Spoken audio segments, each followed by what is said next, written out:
This is Seymour Rocks reporting from down under. I'm trying with great difficulty to get my head together to make these brief comments, but feel as though I have to. In the past few days, it's become evident that there's been a rapid increase in the amounts of methane in the atmosphere.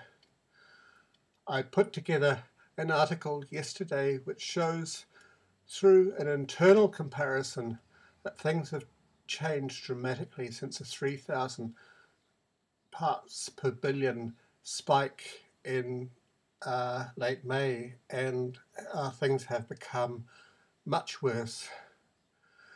The only way that one could say it's wrong is if you refuse to look at the evidence. It's all there in black and white, if you can be bothered looking, of course. I don't have the considerable patience of Guy Macpherson, certainly not these days. Increasingly, I'm telling people to comment once they have some relevant information or evidence and before.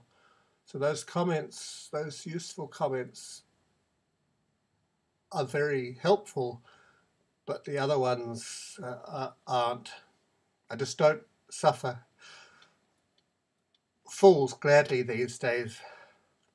If people want to say Margot and I are wrong, well, they're welcome, but they're going to have a hell of a job providing any evidence to prove it. But I don't think that they many are even interested in evidence. But until they do, they'll have little response and no respect from me.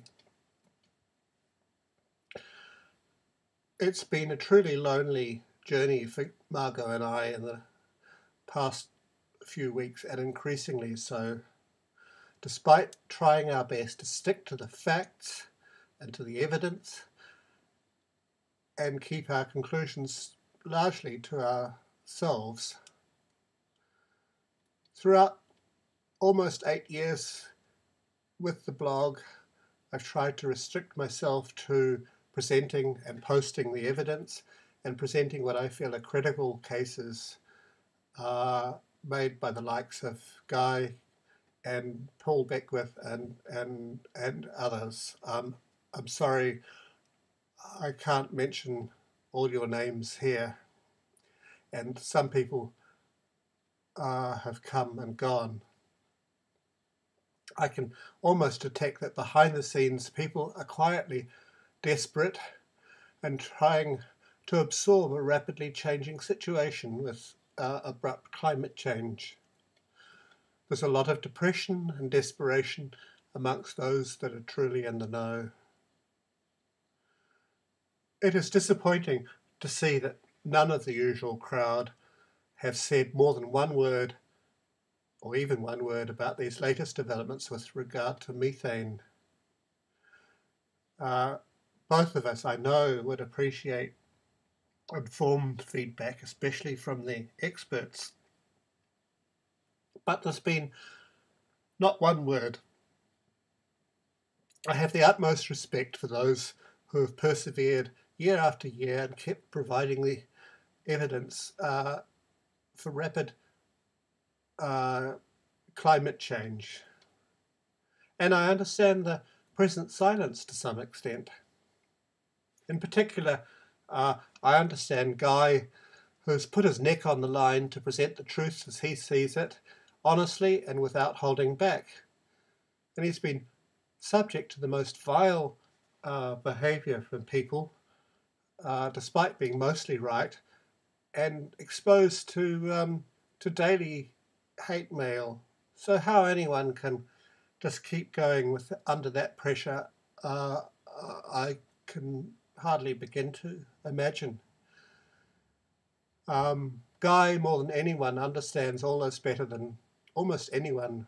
So has won, in my opinion, the right to retire from active research and to try and, well, to enjoy life together with his partner as best he can.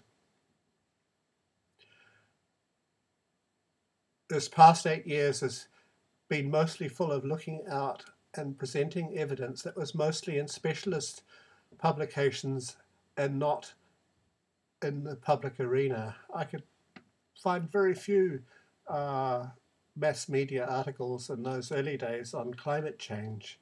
And then that sort of morphed into every headline becoming faster than previously expected.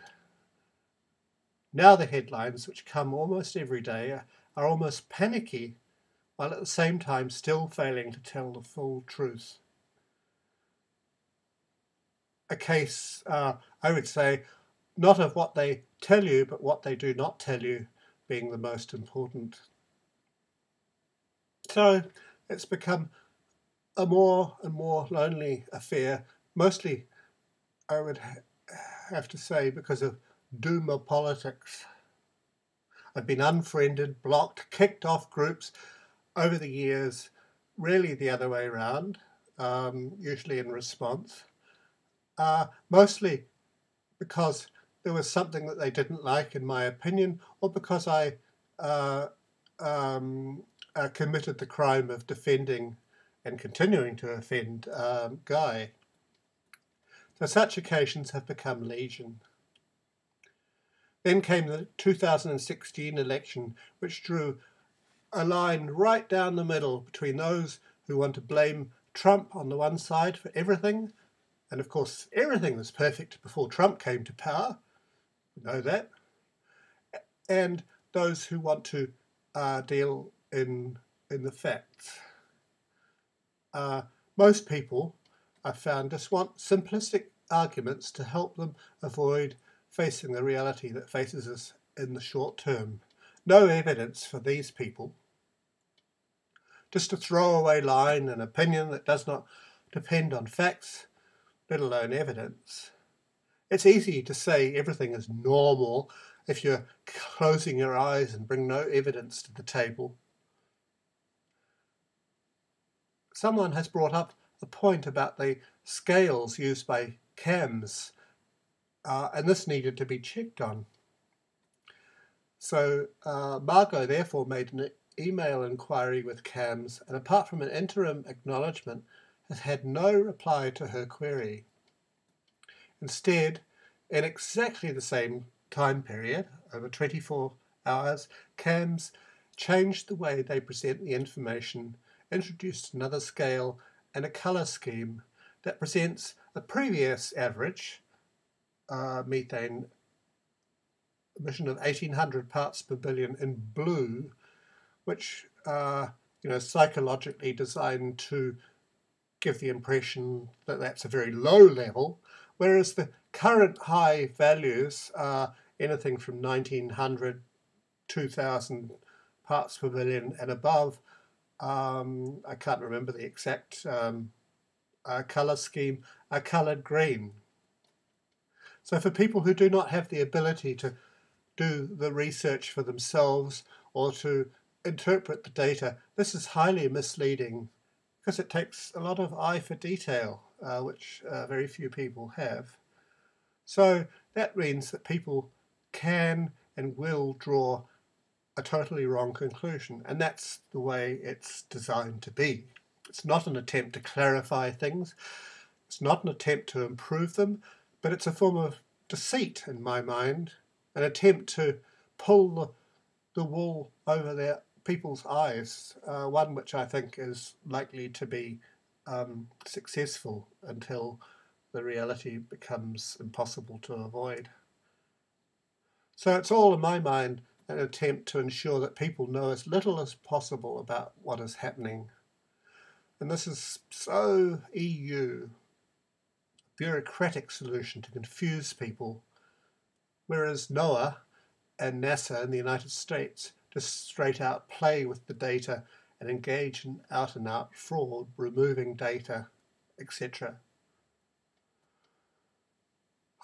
So like with everything else I report on, all of this gets mixed up with my deteriorating health. So for myself, this is subjectively now, I'm not presenting any evidence. I can see that either this is going to end soon, Alternatively, I'm going to end soon. My energy for this is being drained along with the vital energy of the planet. So thank you. This is Seymour Rocks reporting from down.